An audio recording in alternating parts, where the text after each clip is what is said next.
Welcome to सोही agro farm. उम्मीद है किसान साथियों आप सब अच्छे होंगे।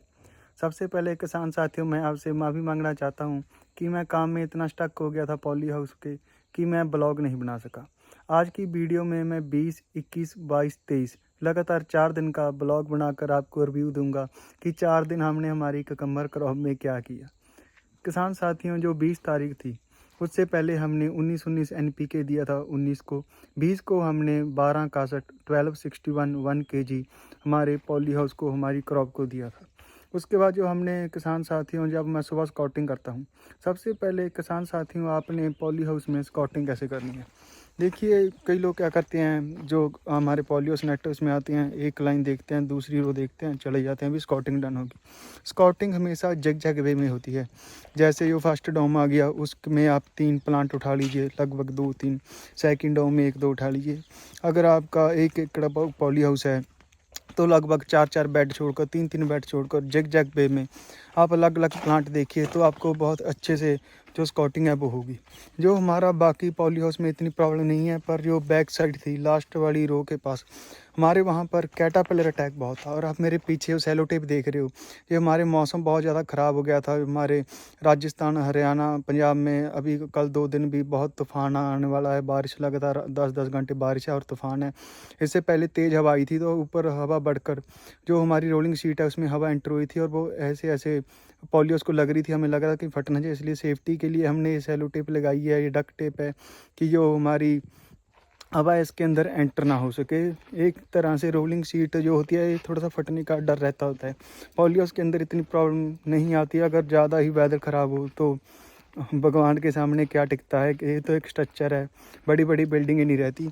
बाकी होप सो अगले 2 दिन है, यही प्रार्थना है कि ज़्यादा मौसम ख़राब ना हो, तूफ़ान बारिश इतनी ना आए, क्योंकि ओपन फील्ड में भी जो हमारी बीट है कटने वाली है, उसका बहुत हमारे पंजाब में बहुत नुकसान हो रहा है, ऑल ओवर इंडिया नुकसान हो रहा है। और जो मैं अभी बात कर रहा था, B21 को हमने फिर कैटापिलर की इंसेक्टिसाइड की थी। मैं आपको कैटापिलर अटैक दिखाने वाला था। इधर हमारे बैक साइड में और बीच में कई जगह कैटापिलर का बहुत ज़्यादा अटैक हुआ था। तो कैटापिलर की जो प्रॉब्लम आ रही थी उसके ऊपर हमने इंसेक्टिसाइड का स्प्रे कर दिया, जो कैटापिलर का आ रहा है। कैटापिलर के देखिए, जो मार्केट में स्प्रे आते हैं, आप कोरियन भी कर सकते हो और भी कई कर सकते हो, पर हमने थोड़ा सा जो इंसेक्टिसाइड यूज़ किया था वो हाई यूज़ किया था, हाई डोसेज वाला, कि हमें इतनी प्रॉब्लम ना आए, कैटापिलर अटैक को हम एक बार में ही कंट्रोल कर लें। जैसे किसान साथियों आप लीव देख सकते हैं, हमने ट्रेसर पेस्टिसाइड यूज़ कर लिया था, इसके बाद हमें इतनी प्रॉब्लम नहीं आई। उसके बाद कैटापिलर का अटैक नहीं आया। एक साथ पहले काफ़ी अटैक आ गया था कैटापिलर का हमारी क्रॉप में। बाकी प्लांट ठीक है, बाकी बीच में कई प्लांट हैं और इस साइड भी रो में कई हैं। बाकी ये कैटापिलर अटैक काफ़ी हो, तो आप कोरियन भी यूज़ कर सकते हो। 1 एकड़ की 500 रुपये के लगभग आ सकती है। हमने टेरेसर यूज़ की थी, ये थोड़ी सी हाई होती है, महंगी होती है। अगर 1 एकड़ की बात करें तो 75 ml की बोतल 1800 रुपये की आती है। महंगी तो ज़रूर थी, पर हमारा मेन मोटिव ये था कि कैटापिलर अटैक ज़्यादा ना बढ़ जाए, वरना क्रॉप का बहुत ज़्यादा नुकसान हो जाएगा।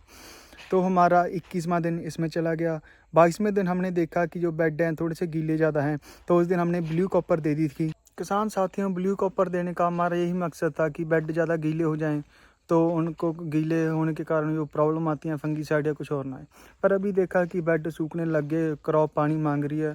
अभी कल से अभी हमारे लाइट की भी प्रॉब्लम आ गई। अभी जो लाइट है कैसे बीट कटने की तैयारी पर है, तो लाइट रात की कर दी, रात 1 से 4 साढ़े 4 बजे तक।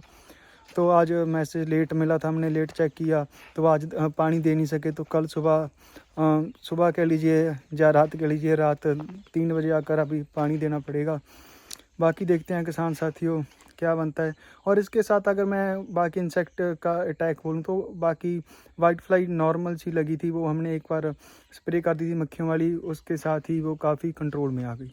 और किसान साथियों, अगर आज की बात करूं तो हमने आज ट्रेसलिंग का काम स्टार्ट कर दिया था। कि पहले मैं आपको हमारी क्रॉप दिखा दूं कि क्रॉप कैसी चल रही है। अगर आप ध्यान से देखेंगे तो अभी जो ये हमारे पत्ते आ रहे हैं एक्स्ट्रा, अभी इनकी प्रूनिंग भी स्टार्ट करनी पड़ेगी हमें। बाकी ये नीचे पत्ते देख लीजिए। बाकी जो लेबर आज कर कर गई है, उन्होंने ज़्यादा टाइट कर दिया, नीचे वाले लीव भी तोड़ दिया कहीं, क्योंकि आज कम से कम 6 लेबर लगाए थे विलेज के। उनको इतना फर्स्ट टाइम पॉली हाउस में उन्होंने भी काम किया, एक्सपीरियंस नहीं था। पर कितना हो सके मैंने बताया था अभी पत्ते कम थे, थोड़ा इसके नीचे थोड़ा सा रखना। कई बार ज़्यादा लूज़ कर रहे थे, बहुत ज़्यादा टाइट कर रहे थे। बाकी वो नीचे वाला पत्ता होता है ज़्यादा सॉफ्ट होता है, लगभग बहो के तोड़ दिए इन्होंने। चलो कोई बात नहीं, 1-2 बारी में ही सीखता है, इसका कोई इतना इशू नहीं रहता, ये तो टूट ही जाते हैं। आज किसान साथियों हमारा पूरा दिन रेसलिंग में चला गया। 6 लेबर थे, 7वां मैं लगा था, क्योंकि हमने पहले थ्रेड भी अच्छे से सेट नहीं किए थे। हम 2 जाने हमारी लैडर लेकर जो थ्रेड है वो प्लांट के ऊपर कर रहे थे, उसके बाद पीछे लेबर हमारी क्लिप लगाती आ रही थी। अभी भी जो हमारा थ्रेड है 10 kg हमने एक्स्ट्रा ही मंगाया था, फिर भी थोड़ा सा अभी 2 kg हमने थ्रेड बनाए नहीं थे, अभी उसकी भी ज़रूरत पड़ेगी। मान के चलिए 2500 स्क्वायर मीटर में हमारा 41 kg थ्रेड लग गया। अब इसका कारण क्या है, जो हमारा पोल होता है जीआई पाइप होता है, वो कम से कम 8 फुट पर हम वहाँ ऊपर वायर करते हैं। और जो नीचे अब ट्रैक्टर के साथ बेड बनाई तो 1.5 फुट के बेड ऊंचे बन गए, तो 10 फुट लंबा जो धागा था वो काटना पड़ गया।